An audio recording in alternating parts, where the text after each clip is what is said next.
साथियों नमस्कार।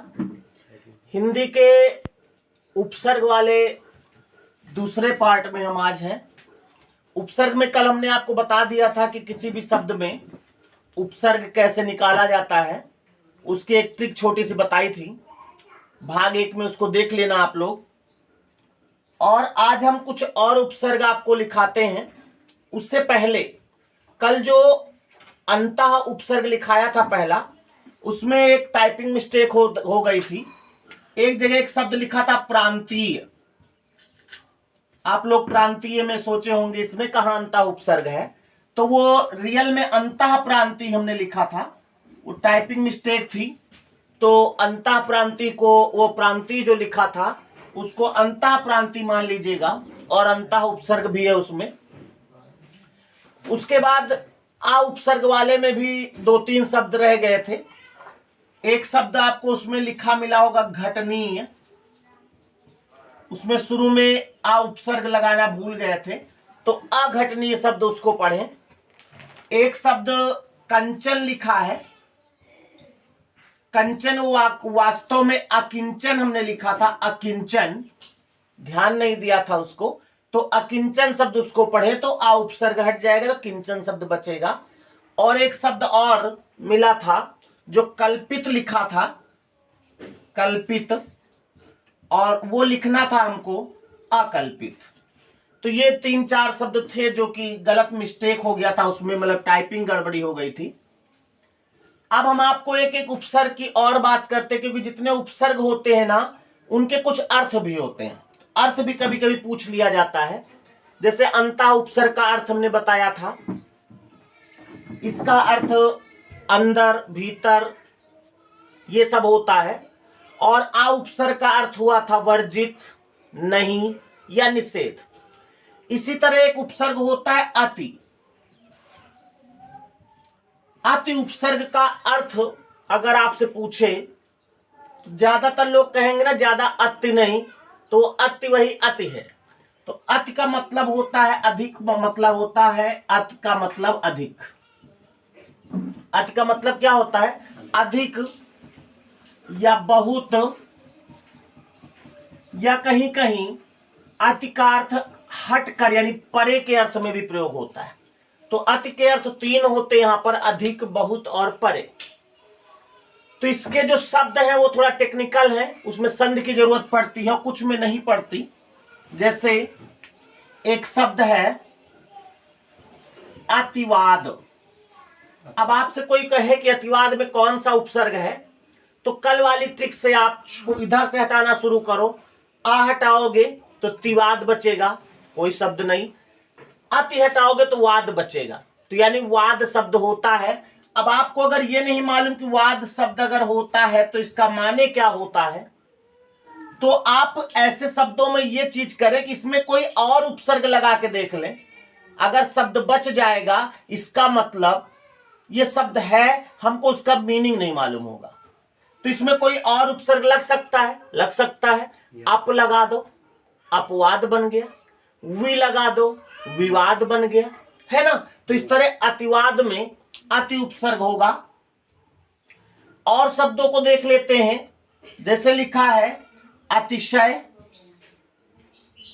अतिशय शब्द सुना होगा, अतिशय, तो इसमें अति हटाएंगे तो शय बचेगा। अतिबल, अति हटाओगे तो क्या बचेगा? बल बचेगा। तो अतिबल में अति उपसर्ग होगा। इसी तरह अगर शब्द दिया है अत्यंत, अब अत्यंत, इसमें तो अति दिख रहा था, इसमें नहीं दिख रहा है, तो इसको जब संधि के तहत तोड़ोगे तो यण संधि के तहत ये अति धन अंत होगा। अति धन अंत होगा, तो अति हटाओगे तो क्या बचेगा? अंत बचेगा। तो हमको इसी तरह कुछ शब्दों पे चर्चा करनी है जिसमें अति दिखे ना। अब जैसे मान लिया लिखा है, एक शब्द सुना होगा आप लोगों ने, अतिशयोक्ति। अतिशयोक्ति, अब अतिशयोक्ति में आप देखें तो अति हटाओगे तो शयोक्ति बचेगा, है एक शब्द अभी हमने अतिशय किया था ना, तो अतिशय धन उक्त से बना है। तो अतिशय धन उक्त से अतिशयोक्ति होगा, और अतिशय में देखा जाए तो अति उपसर्ग था, तो अतिशयोक्ति शब्द में भी अति उपसर्ग है। अतिशयोक्ति ऐसे ही लिखा जाता है, ज्यादातर लोग अतिशयोक्ति लिखते हैं ऐसे वाला, ये गलत है। अतिशयोक्ति शुद्ध होता है। हिंदी में अगर आप बोलेंगे शुद्ध तो लिखेंगे शुद्ध, इसमें कोई दो राय नहीं। अति उपसर्ग के और उदाहरण देखते हैं। अत्याचार, अत्याचार देखा जाए तो इसमें भी अति धन आचार होगा। अति धन आचार तो अति उपसर्ग ही होगा। आपने एक नाम अतिक्रमण सुना होगा, अतिक्रमण में भी अति उपसर्ग होगा। जब अधिक कहीं पे कब्जा कर लिया जाता है तो उसे अतिक्रमण कहते हैं। अत्यंत लिखाई दिया हमने, और बहुत सारे शब्द हैं जैसे अत्युत्तम, हम जिसमें अति दिखता नहीं वही शब्द लिखा रहे हैं, अत्युत्तम। अत्युत्तम में भी देखा जाए तो अति धन उत्तम होगा, यानी इसमें भी यण संधि होगी, और उपसर्ग अगर पूछा जाए तो अति होगा। ये जितने भी आप शब्द देख रहे हैं सब में अति का अर्थ अधिक, बहुत या परे के रूप में होगा। और कुछ शब्द देख लिए जाए, जैसे लिखा है अतिरूप, अतिसंधान, अत्युत्पादन। शब्द है अत्युत्पादन। अब अगर इसमें अति उपसर्ग आप हटाओगे तो क्या बचेगा? उत्पादन। अति धन उत्पादन से बना है अत्युत्पादन। इसी तरह एक शब्द हमने वाक्यांश में आपको लिखाया था,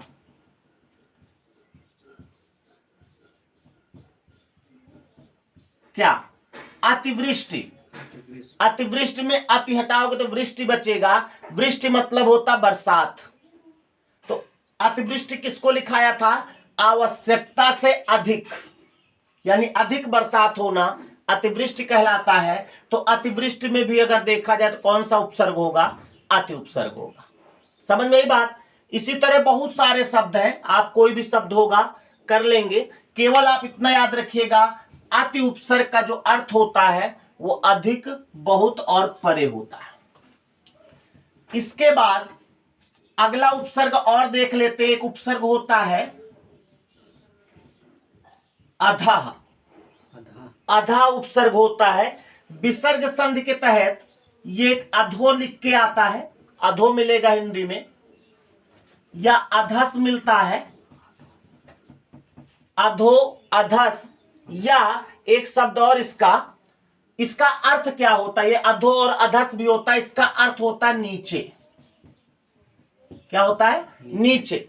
तो अधो उपसर्ग में चाहे अधा लिखा हो संधि के तहत, ये कहीं अधा जो है अधो बन जाता है, कहीं अधस बन जाता है संधि में, लेकिन जो मूल उपसर्ग है वो अधा है।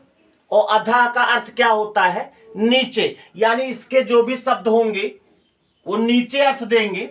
जैसे एक शब्द है अधोगमन। अधोगमन जो बना है ना, वो विसर्ग संधि के तहत अधा अधन गमन से बना है, और अधा का अर्थ क्या है? नीचे। तो अधोगमन में भी अगर आपसे पूछा जाए कौन सा उपसर्ग है, तो ऑप्शन में अधा होगा तो ये लगाएंगे पहले, और अगर नहीं होगा तो अधो होगा तो वो लगाएंगे। इसी तरह एक शब्द है अधा पतन। ये सब में अधा ही होगा, और वो संधि के तहत अलग अलग रूप बदलेगा। तो अधा पतन में भी तो लिख ही रहा अधा, और पतन शब्द बचेगा। इसी तरह अधा शयन। आपसे पूछा जाए अधा शयन में कौन सा उपसर्ग है, तो अधा उपसर्ग होगा। अधोमंडल। अभी आप संधि पढ़ेंगे तो आप संधि में देखेंगे विसर्ग के संधि के तहत ये सब रूप बदलते हैं। तो चाहे अधोमंडन हो, अधोगमन हो, सब में अधा उपसर्ग होगा। अधोमुख देखा होगा शब्द, अधोमुख, इसमें भी अधा उपसर्ग होगा। नीचे रेखा जो खींची जाती है उसे कहते हैं अधोरेखा, तो इसमें भी अधा उपसर्ग होगा। बस केवल इसमें आपको ये देखना है, एक बार अगर दिमाग से गुजर गया तो वहां शब्द आता है तो फिर आप उसको सही टिक लगाते हैं। अधोगति लिखा है, अधोगति का संधि विच्छेद, अधाधन गति होता है। तो इसका अर्थ क्या होता है? नीचे। तो अधा उपसर्ग भी एक होता है। चलते हैं अगले उपसर्ग की ओर। इसके बाद और उपसर्ग हम आपको लिखाते हैं। उपसर्ग लिखाने का एक ही मकसद है कि उनके अर्थ आपको मालूम पड़ जाए। तो अब हम उपसर्ग लिखते हैं, उनका अर्थ लिखते हैं और शब्द को बोल देते हैं। अगला उपसर्ग है अधि। अगला उपसर्ग क्या है? अधि उपसर्ग है। अधि का अर्थ भी होता है अधिक, अधिक या ऊपर, अधिक या ऊपर। जैसे शब्द देखा जाए अधिकतर, अधिकतर में तो अधिक है, अधिकतर नहीं होगा। बहुत और शब्द जैसे लिखा है अधिभोजन यानी अधिक भोजन, अधिशिक्षक, अधिनायक। अधिनायक शब्द सुना होगा, जन गण मन अधिनायक। तो अधिनायक में अधि हटाएंगे तो नायक बचेगा। अधिकार, अध्यक्ष। अब अध्यक्ष को देख लें। अध्यक्ष का जब संधि विच्छेद करोगे तो अधिधन अक्ष होगा।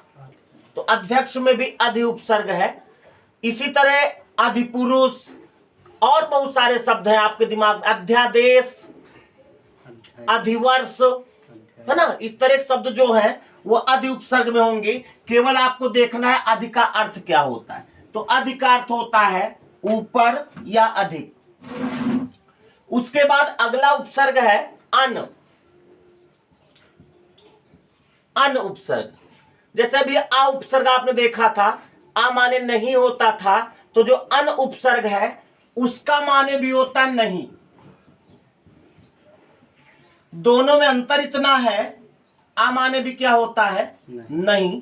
दोनों में अंतर इतना है कि आ लगता है उस शब्द में जो शब्द व्यंजन से शुरू होता है। जैसे अंग्रेजी में ए और एन लगता है। ए मैंगो कहा जाता है, लेकिन एलिफेंट के लिए अ एलिफेंट नहीं, एन एलिफेंट कहा जाता है। तो आ जो है जो व्यंजन से शुरू होते उनमें लगता है। जैसे धर्म में लगाना है तो आ लगेगा, लेकिन जो स्वर से शुरू होंगे शब्द, जैसे आर्य शब्द है, इसमें अगर आ लगाओगे तो क्या बनेगा? आर्य ही बनेगा। तो इसमें अन लगेगा तो शब्द बन जाएगा अनार्य।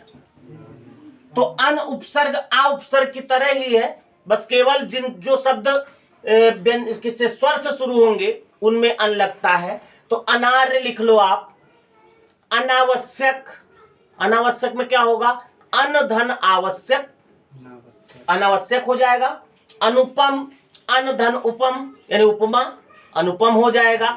अनखिला यानी जो खिला ना हो। अनन्य, अनन्य होगा, अन धन अन्य, अनन्य हो जाएगा। अनपढ़, अनर्थ, अनर्थ क्या होगा? अन धन अर्थ, क्या बनेगा? अनर्थ। यहां पर हलंत लग जाएगा ऐसे, तो यह अनार्य बन जाएगा। तो अन धन अर्थ से अनर्थ बन जाएगा। इसी तरह अनमना, अनमोल, अनपढ़, अनर्गल, है ना। ये शब्द जो है वो अन उपसर्ग के होंगे। और अन माने भी होता है क्या? नहीं होता, जैसे आ माने नहीं होता। चलते हैं अगले उपसर्ग की ओर। और अगला उपसर्ग आपके सामने है अनु। अनु माने कोई जानता क्या होता है? अनु माने होता पीछे। ये मीन्स जरूर याद रखिएगा कि इसका माने क्या होता है, उससे शब्द क्लियर हो जाता है। अनु माने पीछे होता है। इसके शब्द अनुगमन यानी पीछे पीछे चलना। अनुक्रिया, कोई क्रिया की गई उसके पश्चात जो क्रिया की जाए, अनुक्रिया। अनुज यानी पीछे जन्म लेने वाला। अनुचर, है ना। ये सब में अनु उपसर्ग आपको दिख रहा है। लेकिन कुछ ऐसे भी शब्द हैं जिनमें अनु दिखना नहीं है, वही यर संधि काम करती है। जैसे शब्द है अनुविति।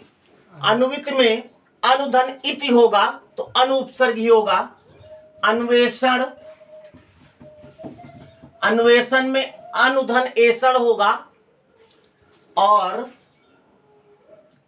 अनुगमन हो गया अनुचर अनुज और अनु वाले अनुकंपा अनुकथन अनुनायक अनुबल कोई भी शब्द हो सकता है। तो अनु माने याद रखिएगा क्या होता है पीछे। उसके बाद अगला उपसर्ग जो आपका है अप। अप माने कोई जानता क्या होता है। अब जैसे मीनिंग किसी का नहीं मालूम तो मीनिंग निकालने का भी एक तरीका है। कोई ऐसा शब्द ढूंढो जिसमें अप लगा हो तो उस शब्द का अर्थ क्या होता है। जैसे एक शब्द है, शब्द क्या वो ऑलरेडी शब्द है और वो शब्द है अपशब्द। अगर अपशब्द में देखें तो कौन सा प्रत्यय होगा अप होगा और अपशब्द का अर्थ क्या होता है खराब शब्द। तो अप माने अर्थ निकल आया। अप माने एक अर्थ होता है बुरा, ठीक, अपशब्द है अपकीर्ति है अपयश है और एक होता है अलग। अलग भी इसका अर्थ होता है। तो अप का मतलब बुरा भी होता है और अलग भी होता है। शब्द है अपशब्द लिखा ही दिया है।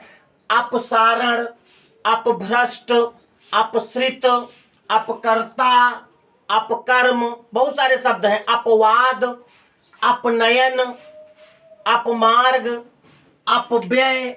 अपव्यय नाम सुना होगा जिसको आप अपव्यय कहते हैं, यानी खराब जो खर्च करते हैं उसे अपव्यय कहते हैं। अपहास अपकर्षण अपकृष्ट अपकीर्ति अपयश है ना, बहुत सारे शब्द हैं। एक शब्द सुना होगा अपंग। अपंग में भी अप है, बुरा यानी खराब, यानी अपंग कहते हैं जिसका अंग खराब हो उसे अपंग कहते हैं ना। तो खराब अंग यानी अपंग होगा। तो इस तरह के जो शब्द होते हैं उनमें अप उपसर्ग लगता है। समझ में आई बात। तो और उपसर्गों की ओर चलते हैं। एक उपसर्ग होता है अभि। अभि उपसर्ग का अर्थ होता है सामने,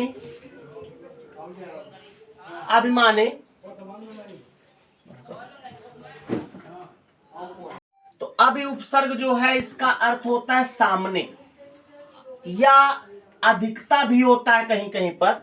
अभि का अर्थ अधिकता के अर्थ में भी लेता है ये, सामने या अधिकता। शब्द इसके देखते हैं जैसे अभिकर्ता, यानी अभिकर्ता का मतलब वो कार्य करने वाला जो आपके सामने ही काम करे।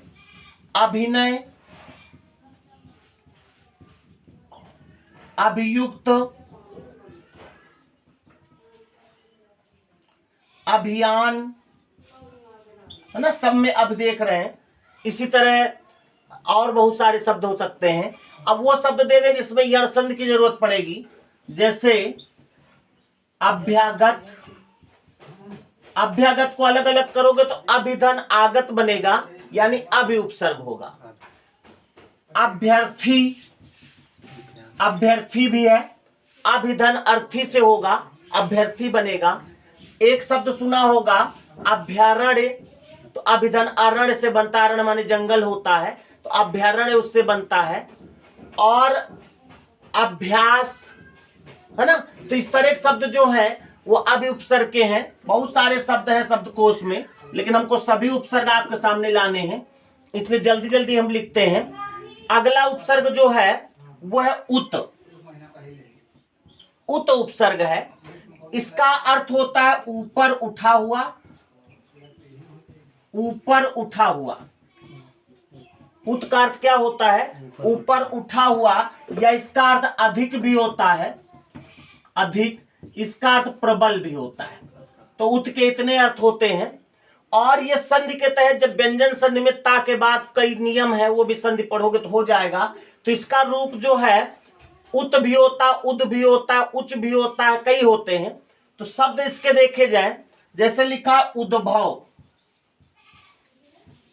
उद्भव, तो उत धन भव बनेगा, ये ता का दा बन जाता है। इसी तरह उत्पीड़न, उत्पीड़न में उत है, ता में हलंत लगा है, तो जब शब्द में होगा तो आधा का ही होगा। उत्पत्ति, उत्पाद, उत्पादन, उद्घोषणा, उद्घोषणा में भी उत होगा। उद्बोधन, उद्घाटन, उद्भाषण, उन्नयन एक शब्द है।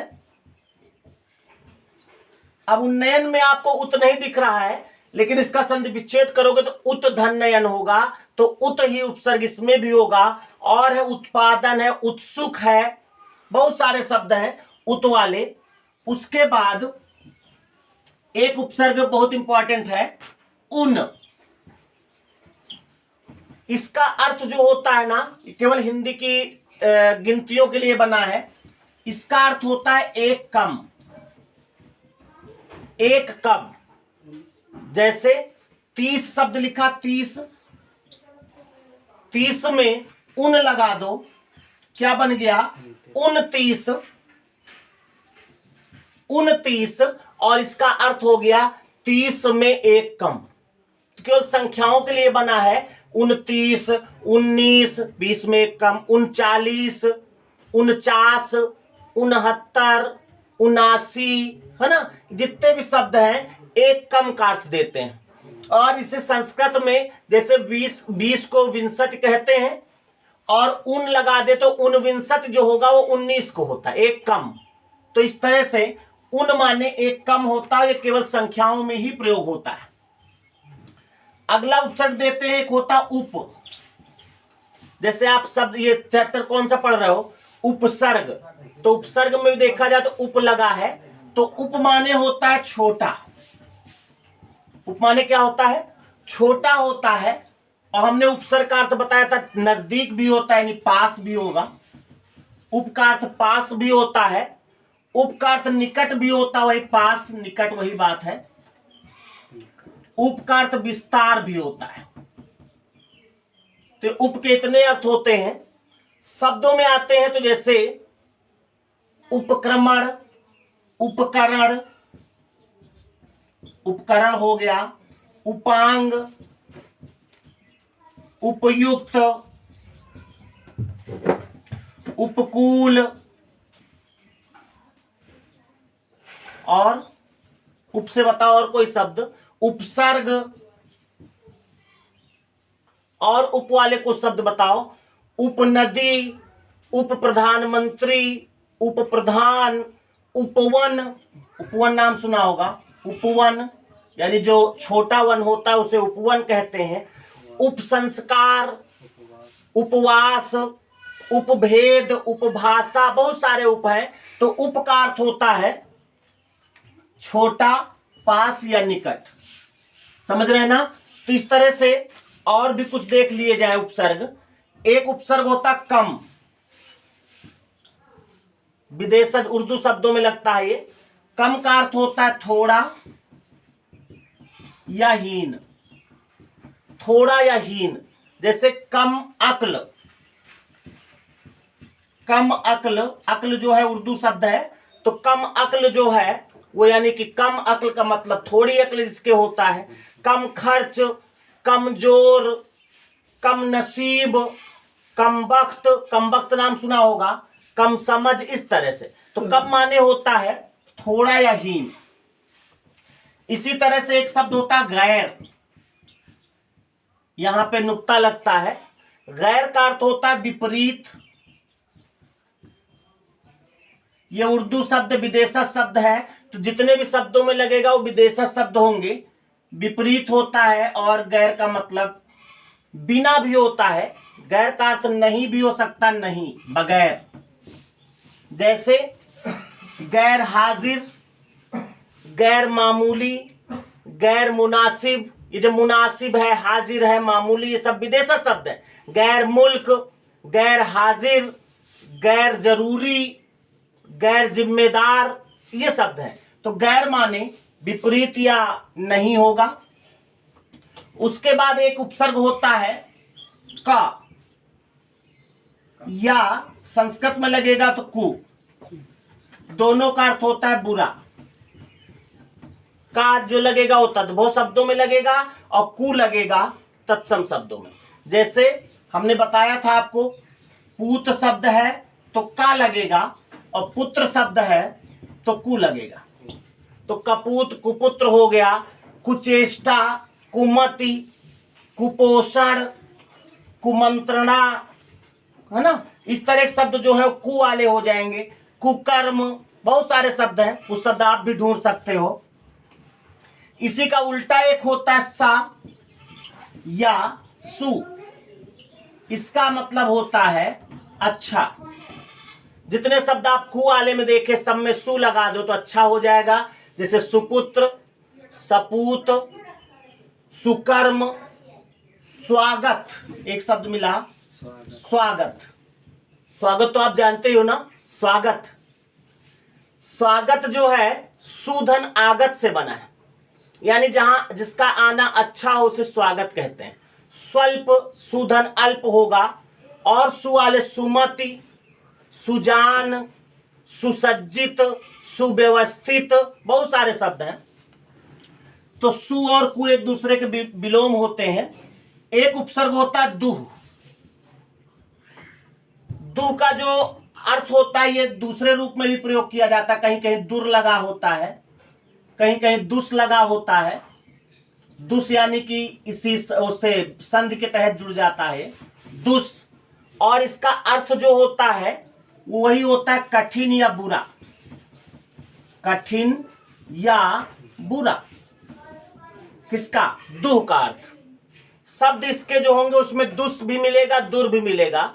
जैसे दुह तो है ही है, दुह से जैसे दुर्भाव, दुर मिला, दुर्गति, दुष्कर्म, दुर्व्यसन, दुर्गाध, दुर्दम, दुस्संग, दुर्भक्ष्य, दुष्कृति, बहुत सारे शब्द हैं। तो ये दो उपसर्ग भी एक होता है। इसी तरह बहुत सारे उपसर्ग हैं। एक उपसर्ग और याद आ गया, नि। नि उपसर्ग, बल्कि नि ही कर लो। उसी तरह इसका निर्रूप भी आपको मिलेगा, निस भी मिलेगा, मतलब वही है। और इसका अर्थ जो होता है ना वो होता है बिना, यानी बगैर या बाहर, कुछ भी हो सकता है। शब्द में आ जाए तो निर्विवाद यानी बिना विवाद के, निर्मूल, निर्वेद, निर्मोक, निरंकुश। निरंकुश जैसे शब्द है ना, निरंकुश, ये इसका संधि विच्छेद होगा निह धन अंकुश, निह धन अंकुश। तो हो गया ना नि, तो यानी बिना अंकुश के जो होता निरंकुश होता है। निष्फल, निर्मम, निर्यात, निर्लेप, निर्बल, बहुत सारे शब्द हैं। निरपराध, निरुद्देश्य, ये सब इसी में आएंगे। अगला उपसर्ग होता है ना। ना का अर्थ होता है नहीं। ये भी हिंदी का नहीं है, दूसरे शब्दों में लगेगा। जैसे नालायक, मतलब जो लायक ना हो, ना वाकिफ, ना कदर, ना काबिल, ना काम, ना मर्द, ना बालिक यानी जो बालिग ना हो, ना मंजूर, ना मालूम, ना चीज। कहते ना इस ना चीज का क्या, तो ना चीज यानी जो कोई चीज ना हो। और नाजायज, इस तरह के शब्द जो हैं वो ना उपसर्ग से बनेंगे। इस तरह के बहुत सारे उपसर्ग हैं, बहुत सारे छूट भी रहे हैं।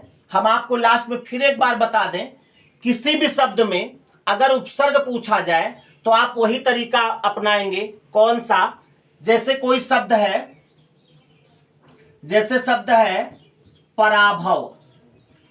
अब आपको मैंने अभी नहीं बताया कि पराभव में जो उपसर्ग है वो क्या होता है, लेकिन पराभव में अगर उपसर्ग आपको लाना है तो ए ऑप्शन इसका अगर पा दिया है, बी पर दिया है, सी परा दिया है और चौथा अव दिया है। ध्यान दीजिए, आपको टेक्निक वही लगानी, मात्र एक ट्रिक है कि आप पा हटा के देखो, राभव कोई शब्द नहीं है। पर हटा के देखो तो अभव कोई शब्द नहीं है। परा हटाओगे तो क्या बचा? भव, यानी भव शब्द होता है। तो इसमें पराभव में कौन सा उपसर्ग होगा? पराभव उपसर्ग होगा। तो इस तरह के शब्द हमने बता दिए हैं। अब हमको कल आपको अगले भाग में इसके सवाल कैसे कैसे होते हैं वो आपको कराएंगे, उसके बाद प्रत्यय की बात करेंगे। तो आज बहुत सारे उपसर्ग हमने छोड़े हैं, इस ट्रिक से आप निकाल सकते हैं, क्योंकि पूरे उपसर्ग लिखाने में बहुत टाइम लगेगा। हम आज इस वीडियो को यहीं पर रोकते हैं। अगर ये वीडियो आपको अच्छा लगा हो तो आप इसको शेयर जरूर करिएगा, लाइक करिएगा, और अगर चैनल पर नए हमारे तो इसे सब्सक्राइब जरूर कर लीजिएगा। नमस्ते।